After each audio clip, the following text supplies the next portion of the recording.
একটি শিশু হঠাৎ করে মানুষ হয়ে ওঠে না। শক্তিশালী, আত্মবিশ্বাসী, দায়িত্ববান মানুষ তৈরি হয় ধাপে ধাপে, বছরের পর বছর ধরে।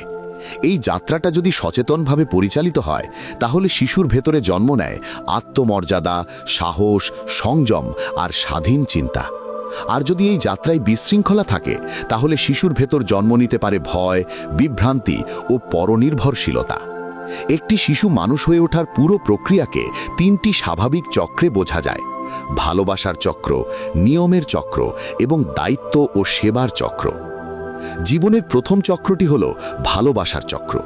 জন্ম থেকে প্রায় 7 বছর বয়স পর্যন্ত এই সময়টা শিশুর মানসিক ভিত্তি তৈরির সময়। এই বয়সে শিশুর সবচেয়ে বড় প্রয়োজন নিরাপত্তা। সে জানতে চায় পৃথিবীটা কি তার জন্য নিরাপদ, তার পাশে কেউ আছে কিনা। এই সময় শিশুকে শুধুই ভালোবাসা দিতে হয়, শাসন করার চেষ্টা নয়।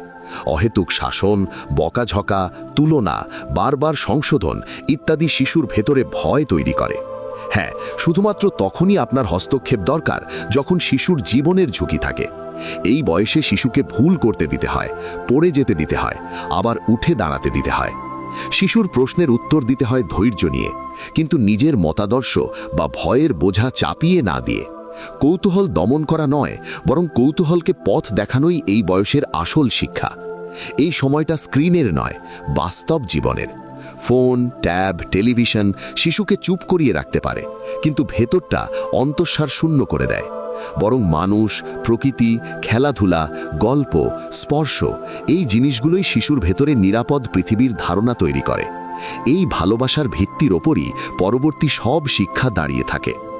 দ্বিতীয় চক্রটি শুরু হয় প্রায় 7 বছর বয়সের পর এবং চলে 14 বছর পর্যন্ত। এই সময়টা নিয়ম, শৃঙ্খলা আর দিক নির্দেশনার সময়। এখানে ভালোবাসা থাকে, কিন্তু তার সঙ্গে যুক্ত হয় স্পষ্ট সীমারেখা। এই বয়সে শিশুর মস্তিষ্ক বুঝতে শেখে কাজের ফল আছে, আচরণের পরিণতি আছে। তাই নিয়ম দরকার, কিন্তু সেই নিয়ম হতে হবে স্থির ও ন্যায়সঙ্গত। আজ যে নিয়ম, কাল সেটার উল্টো হলে শিশুর ভেতরে বিভ্রান্তি তৈরি হয়। শাসন কঠোর হতে পারে, কিন্তু নিষ্ঠুর নয়। ভয় দেখানো ও শাস্তি দেয়া নয়, বরং বোঝানো ও উৎসাহ দেওয়া এই বয়সে বেশি কার্যকর। এই সময়ে শিশুকে বাস্তব দক্ষতার সঙ্গে পরিচিত করাতে হয়। শিল্প, সঙ্গীত, খেলাধুলা, টিমওয়ার্ক এসব শিশুকে শেখায় ধৈর্য, পরিশ্রম আর সহযোগিতা। শরীরচর্চা ও আত্মরক্ষার কৌশল আত্মবিশ্বাস বাড়ায়, ভয় কমায়। প্রকৃতির সঙ্গে সম্পর্ক শেখায় বিনয়, কিভাবে সবকিছু একে অপরের সঙ্গে যুক্ত।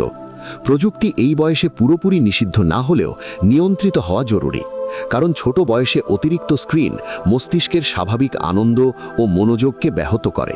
প্রযুক্তি যেন এ সময় শিশুর সীমিত ব্যবহৃত উপকরণ হয়।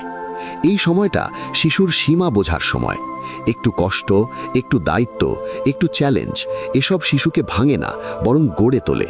যখন সে বুঝতে শেখে যে চেষ্টা করলে সে নিজের সীমা ছাড়িয়ে যেতে পারে, তখন তার ভেতরে জন্ম নেয় আত্মবিশ্বাস। তৃতীয় চক্রটি শুরু হয় কৈশোরের শেষ ভাগে এবং তরুণ বয়স পর্যন্ত বিস্তৃত। এই সময়টা দায়িত্ব, স্বাধীনতা এবং বাস্তব জীবনের শিক্ষা নেওয়ার সময়।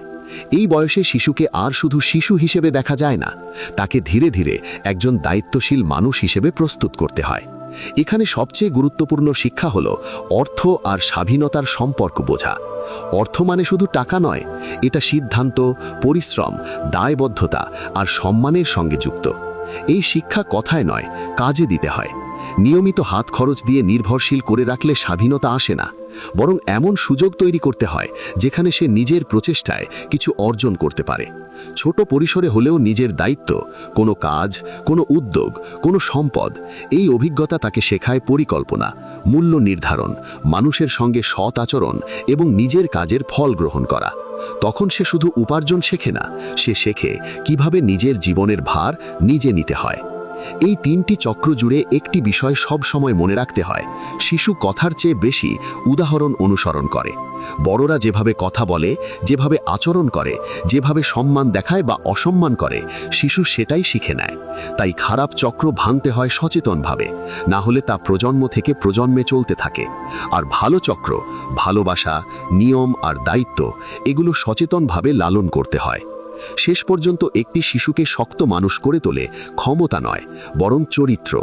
পরিবারকে সম্মান করা, দায়িত্ব নেওয়া, অন্যের জন্য কিছু করা, এই শিক্ষাগুলোই শিশুকে ভবিষ্যতে একজন স্থির, সাহসী ও মানবিক মানুষে রূপান্তরিত করে।